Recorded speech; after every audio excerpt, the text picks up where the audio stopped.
the main event of the evening, which saw the Lucha Brothers faced off against the BCC's Claudio Castagnoli and Wheeler Yuta for the Lucha Brothers Ring of Honor Tag Team Championship match. Now, obviously, this match came about from, I think it was last week when Claudio faced off against Ray. What in the hell is that noise? That might have been me. That might have been me. It was tripping me out. But See, it's guys, okay. It's not just producer boy. I'm unprofessional too sometimes. Just couldn't figure out what the hell it was. Anyway, right. James, correct me. 2 weeks ago, Claudio defeated Ray Phoenix in a double Jeopardy match where the winner got to face the loser for their title or titles. Like I said, Claudio won, so we got this match. First note, Brian was on commentary, and he is starting to compliment Excalibur the way Regal did, although he's not as horny with it, but it's still a nice little note that he's saying hello to the man in the mask every time he goes to the announce desk. Pick this up later in the match when Castagnoli gets Ray Phoenix into the swing, and then Yuta hits the drop kick, but Ray is able to kick out. Claudio then goes to the Ricola bomb, but Ray counters with code red or whatever it was, and he was able to make the hot tag to Penta. Penta does his thing for a while and then tags Ray back in, and Ray goes for the roll through splash, but Claudio catches him in midair and is actually able to press him over his head. Penta then clicks Claudio, causing him to drop Ray onto Yuta, and then Penta goes off of Ray's back to hit a destroyer on Claudio. Ray hits a pile driver onto Yuta, and Yuta is able to kick out. Then a bit later, Claudio is able to counter a springboard from Ray with an uppercut, and then launches Yuta into a splash onto Ray, but Ray is able to kick out. This causes Alex Abrahentes, who obviously was out to the Lucha Brothers. Thank you, Jay. He jumps up onto the apron and distracts the referee, and Ray is able to hit a thrust kick and tag in Penta. Penta gets Wheeler up for the Fear Factor, and as Claudio attempts to get into the ring to break it up, the Young Bucks appear from underneath the ring and prevent him from getting back into the ring. Penta and Ray are able to then hit the Fear Factor and retain their titles as the Young Bucks throw a super kick party to Claudio on the outside. Moxley then comes running in from backstage and Brian down from commentary, and the Bucks hightail into the crowd.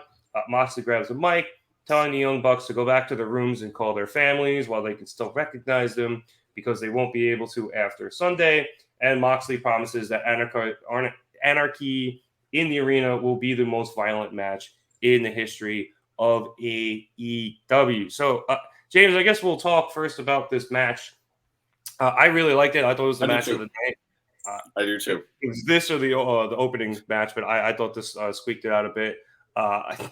As what's his name put up the GIF earlier of Flippy shit. I love the Lucha Brothers. I always say I think Ray Phoenix is one of the best wrestlers in the world. So seeing him is always a treat for me. Seeing him against Claudio was great 2 weeks ago. So obviously getting it again is awesome as well.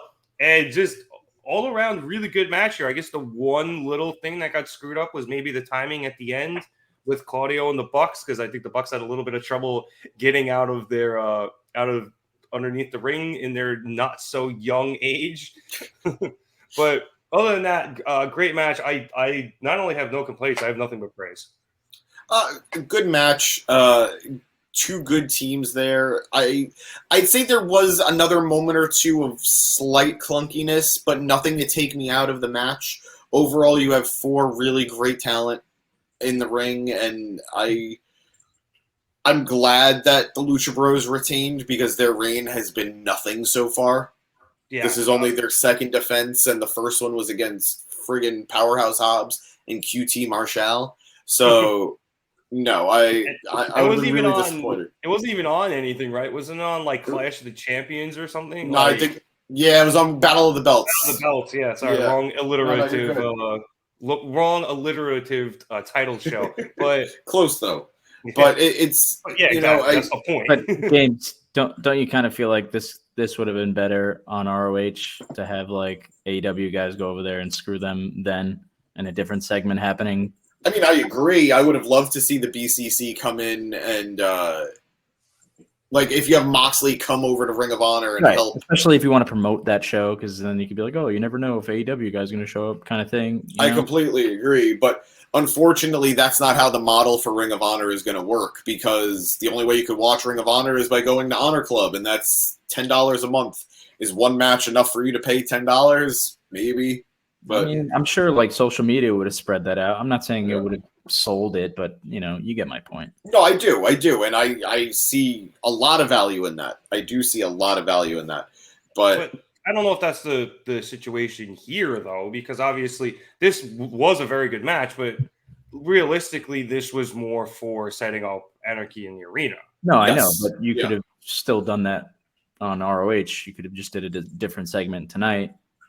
Yeah, but do you really want to do your go home segment, or not even your go home segment, but you want to do that setup on Ring of Honor for your AEW pay per view?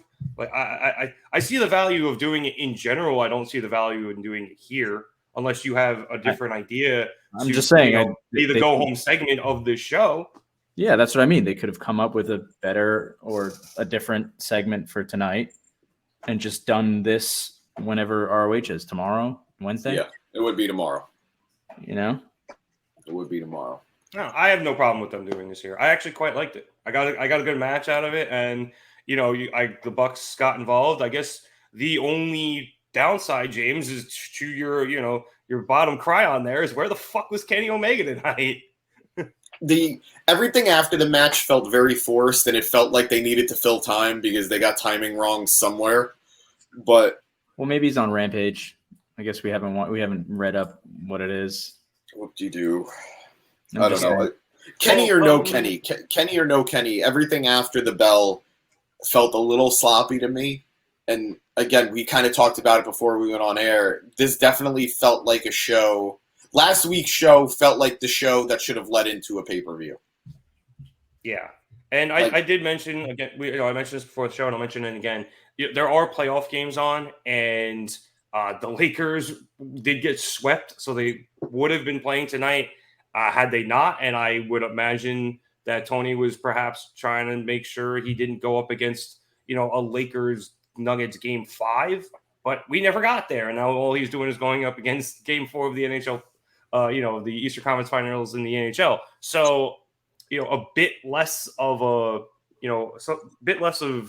a split in the market, I guess, so to speak. But I could see why you would do that last week when you probably would have gotten more viewers than as opposed to this week. I know it's a bit of a gamble, and you kind of, fucking up your go home show a little bit, but say la vie.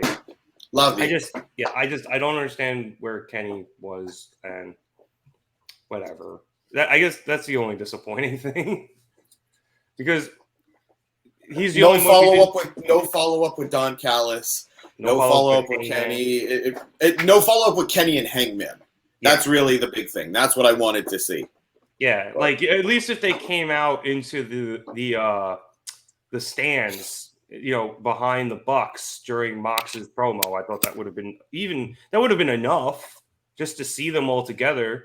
But also, to your point about Rampage, Eric, don't they usually do live Rampages before the pay-per-view since they're already in town? I mean, if they do, I haven't been aware of it in months. Yeah. Well, they did it for Full Gear because I was there. So, I mean, they could be. I don't know. Usually announce this week. And isn't it usually on like a Saturday? No, it's not on Saturday. It still would be Friday. It's just. No, I mean when they do the lives, though. I mean, they're still usually on Fridays. Oh, you're saying the pay-per-view? No, I guess you're right. I was just thinking the Rampages that are live, don't they usually announce it, and isn't it usually on a Saturday or something like that? I do think they announced it as being Rampages in Las Vegas, but I don't remember if they announced it was live. But I also know it's never on Saturday. It's always it's only on Saturdays when they have like a scheduling conflict. It's never in regards to the pay-per-view.